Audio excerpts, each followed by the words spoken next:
This is the encore round of a talk I gave at US Edge 2024 titled Creating Reliable Web Journeys. At Edge, I asked the audience to raise their hand if they were using web journeys or plan to be using web journeys in the future. And about 50% of them raised their hand. I asked them to keep their hand raised if they spent at least 5 minutes troubleshooting a web journey on average a week or had somebody do that on their behalf. And 30% of them kept their hand raised. This talk is important to anybody who troubleshoots web journeys regularly because I believe that applying these techniques can reduce the time you spend troubleshooting web journeys by more than half. But I also believe it's even more important for people who haven't adopted web journeys yet in order to learn these lessons so that when they adopt web journeys, they avoid problems that will inhibit them from scaling their web journey usage. My name is Taylor Everding. I am a software engineer at ObservePoint. Today I'm going to share the lessons that I've learned while building and operating the software that runs millions of web journeys annually. We're going to do that by going over 3 items. We're going to start by spending just a few minutes on why you'd use web journeys and what they are. We're going to classify the types of failures web journeys can produce to help us understand where we can improve things. And then we're going to dive right in to the lessons that you should apply to all of the web journeys going forward. Along the way, I'm going to drop some hints about some features that are up and coming. At its heart, a web journey simulates a user. Now, the first journey you do should be whatever user workflow is your key business driver. Whatever workflow will help you meet your KPIs for the year. By simulating this user, it does 2 things. One, it ensures that it's working in the way that you'd expect. And 2, it looks at the tags analytics along the way in order to see if they are what you expect. Both of these things generate emails or webhook alerts. Webhook alerts can be a little bit tricky to set up, so feel free to contact your CSM if needed, but emails are very, very straightforward. And the great part about email alerts is they show up everywhere that emails do. I've seen customers configure alerts to go to Slack channels. I've seen customers configure alerts to page somebody, really anywhere email is accepted. I've talked to people at Edge about some of their use cases. Somebody mentioned that they were continuously monitoring the availability of their e-commerce application. Another one mentioned that they were ensuring that a loan application submits the correct data. But I got to talk to many, many people who use it to validate tags on their website, and a decent portion of them you use this data as part of a funnel analysis, for example, during a checkout flow. Now, these are 3 examples, but there are many, many more. There are many more web journeys that you could write than there are businesses out there, and there's a lot of both of those things. Now, notice that the primary way that you consume these is through email. We at ObservePoint believe that's a little bit unfortunate, and in the coming weeks and months here, you will have a different way to consume them. So you can consume 25, 50, multiple, really account-wide, your account-wide journey at a time. Speaking of that email alert, those email alerts can be classified into 2 different kinds of failures. The first is a true failure. A true failure is when your website is wrong in some way and it's broken for real users. Getting an alert when there is a true failure is a good thing because it means that you can go and fix it. It's bad that it broke, but at least you can fix it faster than what you would have done without the alert. On the other hand, there are false failures. False failures are where the journey is wrong in some way and that users can continue to use your application without any interference. An example of this is maybe you changed your website in a way that inserts additional content, and maybe your selectors no longer work to click on the button you want. Our goal when writing web journeys and troubleshooting web journeys should be to prevent false failures from happening, and if they do happen, try to reduce them to zero, as if they don't exist. And if that's not a choice, then you try to reduce the time you spend investigating those false failures to zero so that they don't have to waste your time. Because if you have a false failure, but it doesn't occupy any of your time because you know it's a false failure instantly, that's a better position to be in than spending 10, 15, an hour a week investigating these failures. Okay, let's jump right in to the lessons that I've learned. Number 1, you should create rules. You should not create rules that test multiple tags.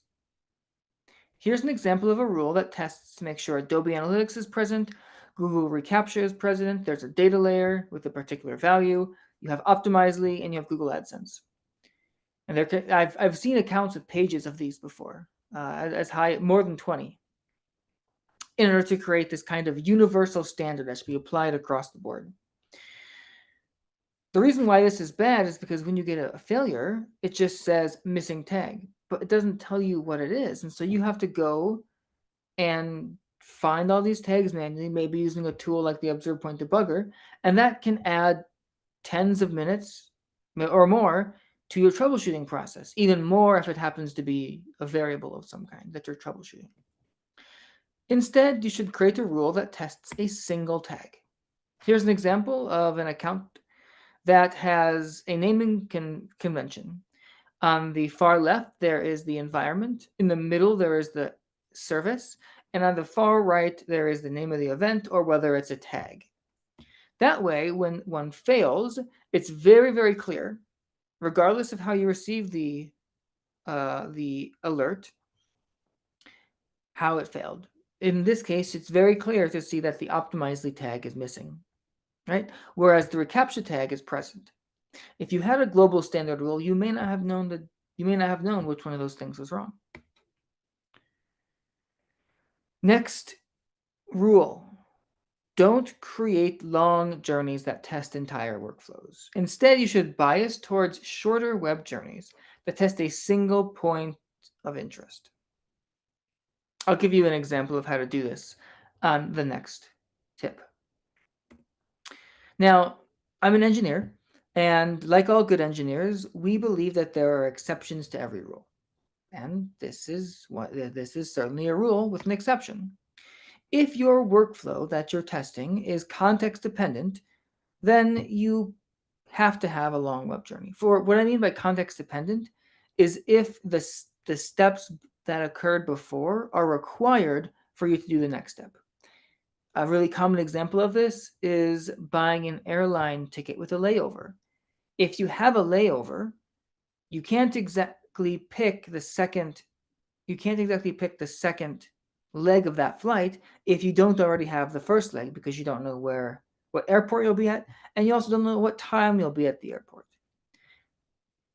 When picking that first leg of that layover is an example of a context-dependent workflow.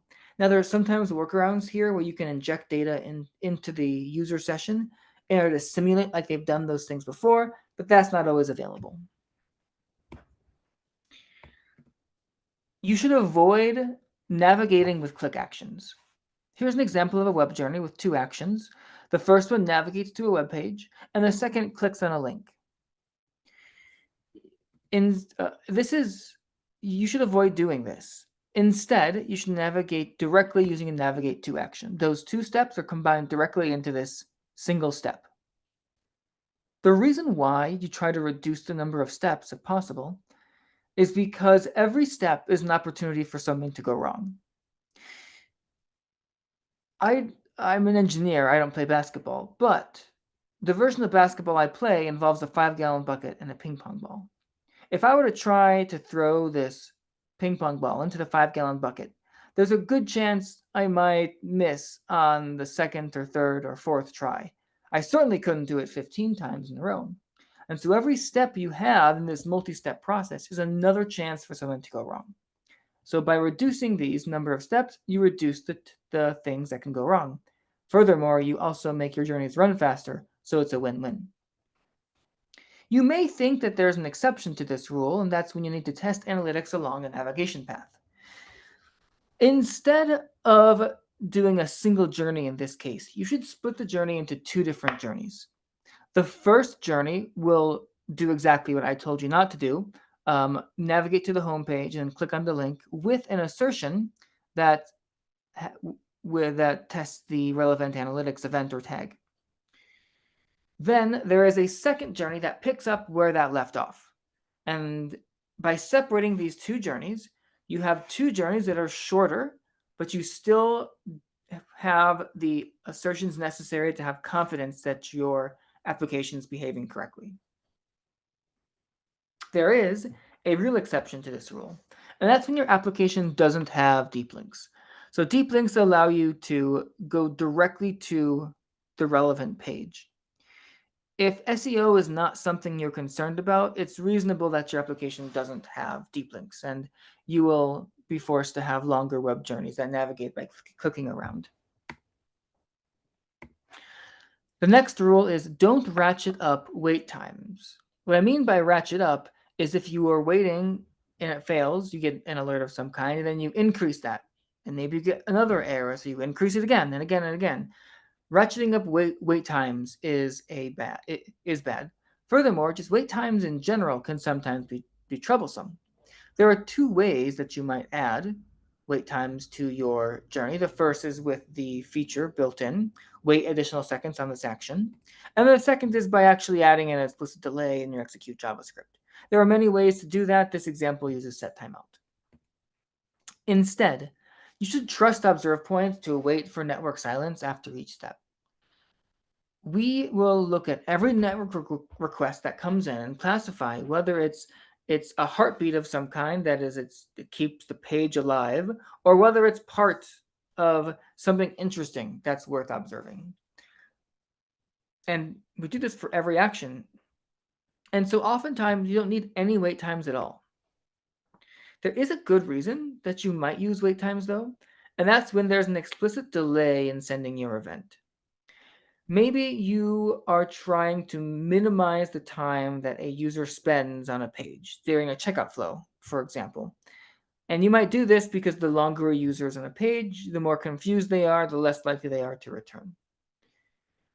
And it's common for people to have an event when that happens. You have an event that fires, maybe Google Analytics or Adobe Analytics, that occurs when the user is on the page for a minute, 2 minutes, or some amount of time that you have decided means that they're confused. If this is the case, you need to add an explicit delay, and it's good to keep it there. The next rule is you should never assume dynamic content is static. This rule is one of my favorite rules because it's where an engineer gets to stand on their soapbox and tell you how complicated the rule is. Before I do that, though, I want to make sure everyone understands what dynamic content is, as opposed to static content. Static content doesn't change, whereas dynamic content can change. But you can't necessarily tell what's dynamic and what's static by just looking at the page.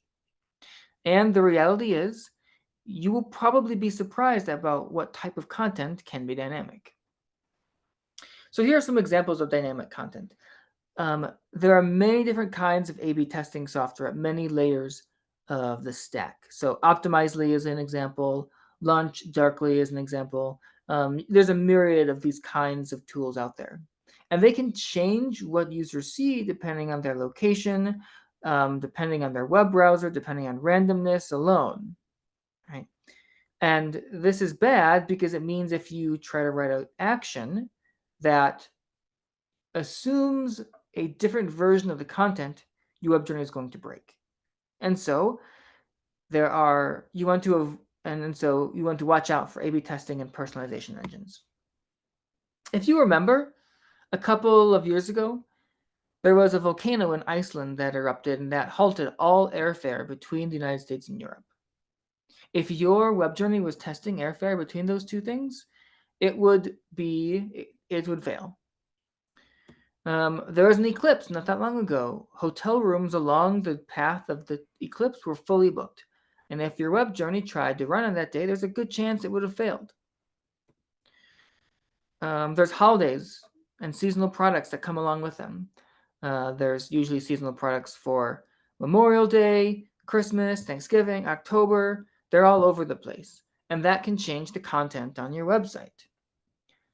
Prices change as well, and that can change the search result order. People in parts of the country who you've never thought of or heard of can interact with content, increasing its popularity, causing it to skyrocket in search results. It's possible that the item you are searching for in a list, for example, is no longer even on the first page and you can't find it. And finally, there are things as fun as daylight savings time, where, for example, an event scheduled by somebody in Arizona is going to shift by an hour because you are not, because they don't respect daylight savings time, and you are not in Arizona. The reality is that there are gremlins all over the place seeking to sabotage you and your web journeys. And it's our job to try to make it as hard as possible for those gremlins to infect our web journeys. And the best way to do that is to establish test products and test facilities that you can use instead of real products and real facilities. There's a good chance your engineers already have this kind of thing because it's very common for engineers to build them as part of their testing. If this is impossible for you to do for a myriad of different reasons, instead you have to learn to compensate. And to compensate, what you can do is you can create actions that detect dynamic content and name them appropriately so that it's obvious when that occurs. Here's an example of an action with such a precondition. It's an e-commerce application with a button that tells you how many items are left in stock at the store. But if there are no items in stock at the store, it asks you to have it shipped instead. And so what we do is we look to see if we can pick up the item, and if we can't, we throw an error. And this error says precondition failed, store is out of item. If you were to receive an email that says error, precondition failed, store is out of item, it's very clear that this is not a problem with your application. Instead, people just really, really like whatever you are selling. Now, if this goes on for 2 days, 3 days, a week, maybe even more, maybe there is something wrong with your website and you need to go and investigate that. But most of the time, that won't be the case, and so you eliminate the vast majority of false failures. The most common problem I see is using unreliable selectors. Many of our actions that you use during a web journey, such as clicking on a button, for filling in form elements, etc., use selectors. And it's really easy to get selectors out of the browser itself because you can find the thing you're looking for and just copy the selector. Unfortunately, it produces selectors that look like this. Now, I actually asked the audience who this selector belonged to because it belonged to somebody in the audience. Nobody knew who it belonged to. And that's because, well, this selector is really complicated. It uses stuff that many of us don't understand, even though it's our website. And in fact, it is our website, our being ObservePoint. Nobody in the audience who worked at ObservePoint recognized this as their own selector. So that's an example of how selectors are actually kind of difficult to get correct. There are many other kinds of reliable selectors other than just being super long and using things no one understands. One example is button. If you were to add a button before or after this button, so a second button on the page, there's a good chance that your selector would break. And it would be rather unfortunate if your entire web journey broke because you were trialing a new section that allowed people to buy with a payment plan, for example, which had a new button. Here is another selector. It uses the child selector between two other selectors. In this case, it's the buy button being a child of the shopping section of the site. This is bad and unreliable because of the use of the child selector. If you were to insert an element between those two, which is extremely common when developing web applications, your web journey would fail to find the element. So avoid using child selectors. You should avoid using any class that, or really any selector that is related to the styles of the page themselves. The styles of the page is different than the functionality of the page. That is, the color of the button doesn't matter because if they still click on the button, it'll still work. So if we were to change that button from yellow to blue, you want your web journey to continue working. And that would not be the case if you were to use, for example, Elementor yellow here. And then finally, avoid nth child in pretty much all cases. Nth child is bad because if you insert something before this element, I don't know, maybe you were adding a new menu item to the beginning of the list, selector breaks. That's not really desirable. The last thing is if you see anything that looks random, try to avoid it. It's usually not random, but it's something that is not directly related to the functionality of your site and should be avoided. So here are some examples of better selectors. They're not perfect, and I'll go into why for each of them. This looks familiar, but it's missing the child selector. Instead, it's saying that there is a descendant anywhere in the tree beneath shopping. This is better because it means that layers can be inserted and removed and not cause any problems. It's still not great because you don't exactly know what shopping and buying is tied to. It could be styles of your site, but they're less likely to change than selectors that are specifically used for styling. Here's a better selector. Select a button that has the text buy. This is better because it's the thing your users are clicking on and try to find, but it could change. The text of the button could change. We could change to buy it now, buy later, maybe add to cart. All these things would cause your web journey to fail, and in a perfect world, it wouldn't, because users can usually figure out what button to click on. Another example here is a anchor that brings you to a different page, and you are asserting that by the URL. This is at least as good as a navigate to action, so it's a pretty reasonable choice. But because URLs can change, it's not a great choice. It's not the perfect choice. The best selectors are IDs because they are globally unique and rarely change. And the second best selector is a selector that's specifically designed for use in these kinds of tests. The first one here we have is data test ID, which is for when there's a single element you're looking for, and data test class, which is when there's multiple of them. In this case, maybe there's the difference between a single buy now button and multiple search results. Don't get too hung up on the naming of these things because the naming conventions used at different organizations vary.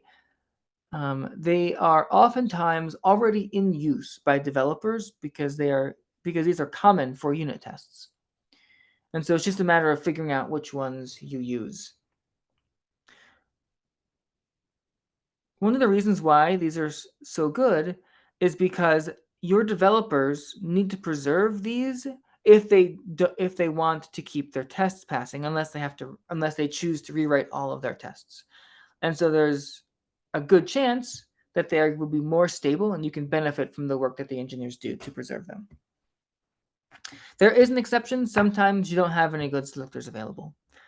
When that's the case, you should apply the precondition strategy I mentioned before, where you check to make sure the element exists, and if it's not, be super clear about what's happening. Okay, those are the primary ones, but there are 3 more that are really, really quick that I want to go over.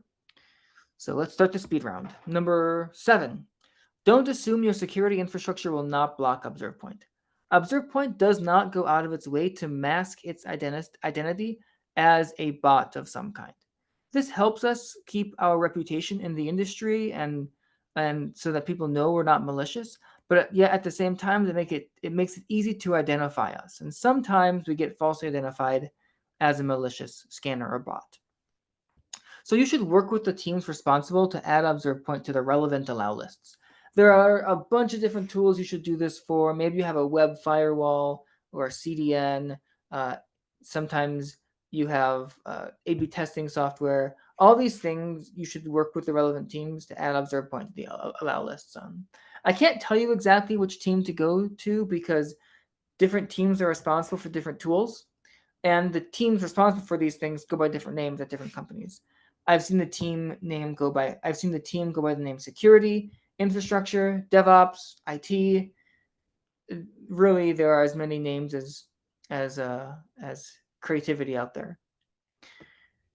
You know your organization best, so you probably already know where these things are based on what I said. But if you need help, our CSM can help you. There is exactly one and only one reason you would not do this, and it's because you enjoy troubleshooting unreliable web journeys.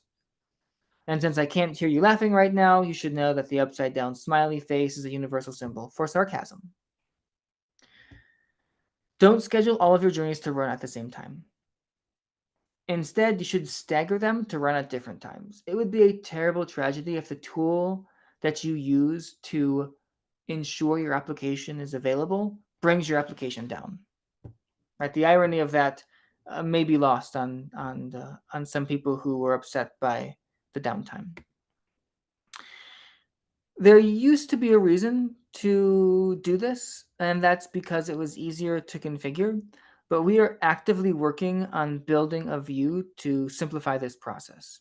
It'll be a calendar view with all the web journeys and when their schedule is, so that you can box pack these things effectively. Finally, don't use a web journey to try to click everything on the page to look at all your analytics events. It's hard to consume and creates unreliable web journeys. Instead, you should work with your CSM to implement our patented ClickAll Plus solution in an audit instead, and then you can see the effects of every individual click on your website.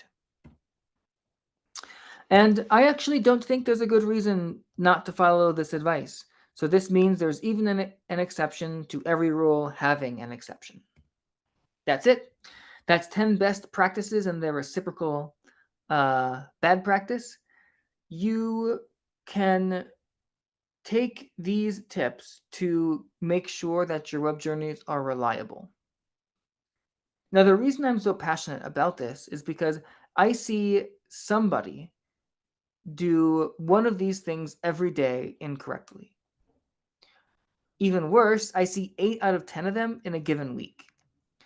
I think that not only is a tragedy, but it's also a huge waste of time for individuals and for their business, because that's time better spent driving your key results, better spent ensuring that those key results are being driven, and pretty much literally everything else, anything else. I think that the time that we spend debugging these collectively as ObservePoint customers is kind of a perpetual waste on our resources. If you struggled to understand anything I said today, or struggled to implement anything that I said, you can always reach out to your WebJourney support, which you can find in the application itself. Go to support, WebJourney support request, and you'll get this nice form. The majority of customers don't use all 10 of these a month. And so you will be able to get help implementing any of these things if you have journeys you want to create or fix or what have you. Even if you just want support with WebJourney supported to do a few of these things before you go about building them yourself by copying the things that you see. This is a great way to learn how to build web journeys, by the way. That's it. That's everything I had to cover today. If you were at Edge and I got to meet you at the Genius Bar, thank you. If you were not at Edge, you can come next year and spend as much time talking to me as you like.